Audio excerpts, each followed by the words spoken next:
दोस्तों, अगर आपका सीटेट अभी तक पास नहीं हुआ है तो आपको सिर्फ एक काम करना है और वो है ज़्यादा से ज़्यादा प्रैक्टिस। और हमसे बेहतर प्रैक्टिस पूरे यूट्यूब पर कोई नहीं कराता है। तो चलिए दोस्तों, बिना टाइम वेस्ट किए सीधा प्रैक्टिस करते हैं। मेरा नाम विवेक है और आप देखना शुरू कर चुके हैं अलीगढ़ स्टडी चैनल। आनुवांशिकता और पर्यावरण की भूमिका के बारे में निम्नलिखित में से कौन सा कथन सत्य है? सही जवाब है ऑप्शन पहला, विकास के कुछ पहलू आनुवांशिकता और कुछ अन्य पर्यावरण से अधिक प्रभावित होते हैं। अगला प्रश्न, निम्नलिखित में से कौन सा कथन पियाजे के सिद्धांत के अनुसार कहा नहीं जा सकता? सही जवाब है ऑप्शन सी, निरंतर अभ्यास से अधिगम होता है। ये पियाजे ने नहीं कहा था। अगला प्रश्न, निम्नलिखित में से कौन सी पूर्व संक्रियात्मक विचार की एक सीमा नहीं है? सही जवाब है ऑप्शन दूसरा, प्रतीकात्मक विचार का विकास। अगला प्रश्न, किसके अलावा निम्नलिखित कारकों में से खेल युवा बच्चों के विकास में एक महत्वपूर्ण भूमिका निभाता है?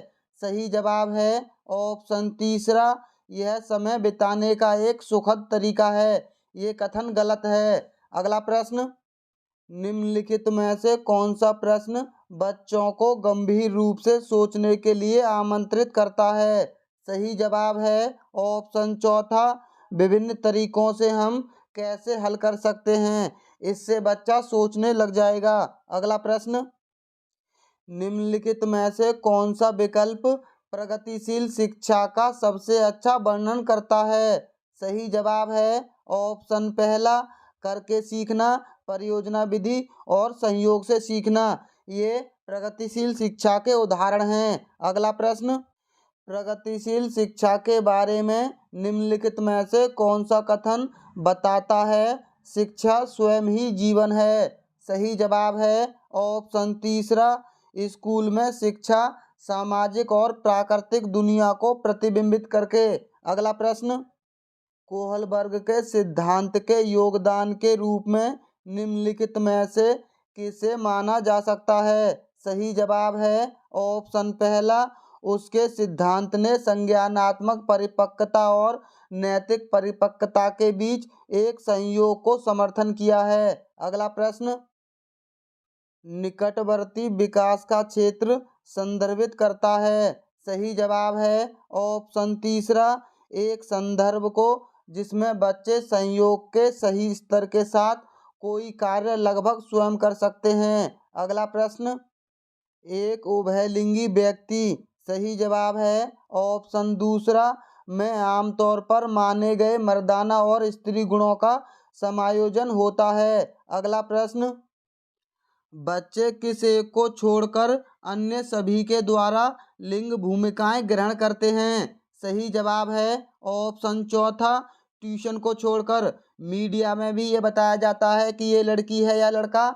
ये समाजीकरण में भी होता है कि लड़की ये कर सकती है, लड़का वो कर सकता है, और संस्कृति में भी। लेकिन ट्यूशन में ऐसा कुछ नहीं होता है। अगला प्रश्न, मानकीकृत परीक्षणों की आलोचनाओं में से एक यह है कि। सही जवाब है ऑप्शन पहला, वे मुख्य रूप से मुख्य धारा की संस्कृति का प्रतिनिधित्व करते हैं और इसीलिए पक्षपाती होते हैं। अगला प्रश्न, एकाधिक बुद्धिमानी का सिद्धांत कहता है कि। सही जवाब है ऑप्शन दूसरा, बुद्धि कई प्रकार की हो सकती है। ये कथन सही है। अगला प्रश्न, सीखने के लिए मूल्यांकन और सीखने के लिए मूल्यांकन, यहाँ थोड़ी टाइपिंग मिस्टेक है, यहाँ लिए नहीं होगा।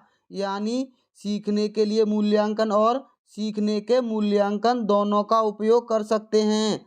सही जवाब है ऑप्शन पहला, बच्चों की प्रगति और उपलब्धि स्तर को जानने में। अगला प्रश्न, निम्नलिखित में से कौन सा सतत और व्यापक मूल्यांकन से संबंधित नहीं है?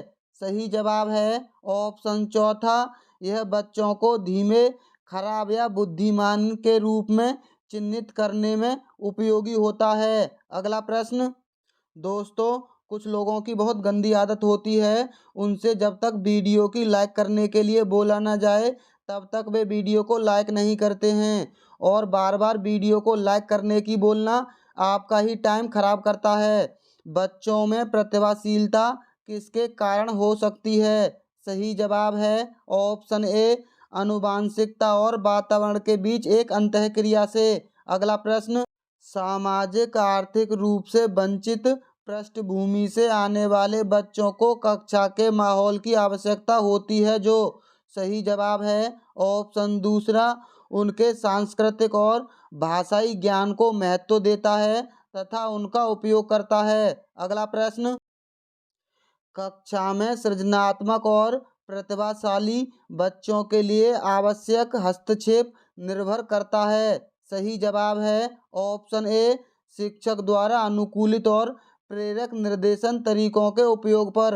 अगला प्रश्न, अति संवेदनशील बच्चों को सीखने में मदद करने के लिए निम्नलिखित में से कौन सा तरीका उपयुक्त तरीका नहीं है? सही जवाब है ऑप्शन चौथा, बेचैन होने पर अक्सर उन्हें फटकार लगाना। ये कथन गलत है, हमें ऐसा नहीं करना चाहिए। अगला प्रश्न, अलग अलग सोच वाले पैटर्न उन बच्चों की पहचान करते हैं जो।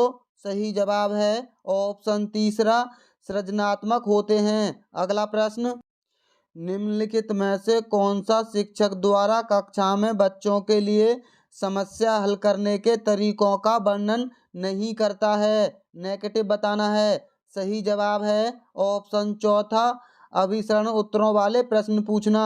ये कथन गलत है। अगला प्रश्न, निम्नलिखित में से कौन सा एक संवेग है? सही जवाब है ऑप्शन दूसरा, डर।